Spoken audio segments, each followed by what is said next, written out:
Tonight, Wink News is breaking exclusive new details in the death of Dr. Sievers. In an exclusive interview with the two lead detectives on the case this weekend, we learned new, never-before-reported details about the victim, the investigation, and what's next. I met the detectives at the airport right as they were getting off their plane from their trip to Missouri, which resulted in the two arrests in the doctor's death that Bob just talked about.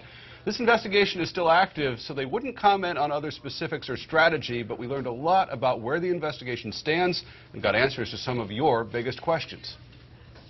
This was a woman that did not deserve what happened to her. This wasn't, a situation where she put herself in the wrong position at the wrong time or made the wrong enemy with the wrong person. This first headline is perhaps most significant in this social media age where the length of the investigation has led to speculation online that the victim might have somehow contributed to the crime. She is 100% a victim. Sheriff Mike Scott confirms to Wink News there is no evidence of any criminal activity on the part of Dr. Sievers.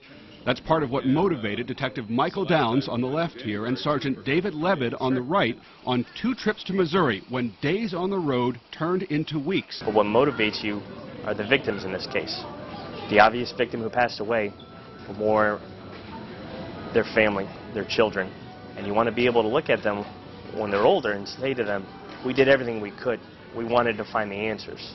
And we put the time in, and then we put more time in. That time led to the arrests of these 2 men, Jimmy Rodgers and Curtis Wayne Wright, both still in jail in Missouri and facing extradition to Lee County to face charges in Dr. Sievers' death. It was a whodunit in the beginning, which means we looked at everything, and it took weeks to shift our focus and find this is the right area. We need to keep pursuing this. The detectives tell me they started from scratch before coming up with Rodgers and Wright, 2 men who knew each other prior to Dr. Sievers' death. And Wink News also confirms Wright is a longtime childhood friend of Mark Sievers, Dr. Sievers' husband. Further details on that connection, though, are still a closely guarded secret. The investigation is still ongoing, and more information will come available as the investigation unfolds further.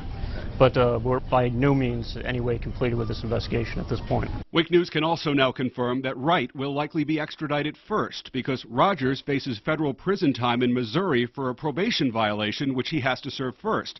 That could add months to the process for him. The Lee County Sheriff's Office tells me they will control the extradition process completely, right down to physically bringing the 2 men back here. When the details do finally come out, and they will, you would be amazed to see where we went, who we talked to, the different supports that we got from all these different agencies. We're also learning for the first time today about the extent of the evidence in this case. Sheriff Scott tells me one of the reasons this case has taken so long is the volume of evidence that needs to be lab tested, some of it by 2 separate labs to verify the findings. Details that these 2 detectives spent weeks working on, searching for the truth, both literal and a truth even more important. It's a calling for us. It's a vocation. It's more than just a career. If people can sleep at night knowing that we caught these people, somebody's not just running around committing these crimes. Again, Wright will have his extradition hearing on September 30th. Of course, this investigation is far from over. Wink News will continue to break exclusive information in the Dr. Sievers murder on air and on winknews.com.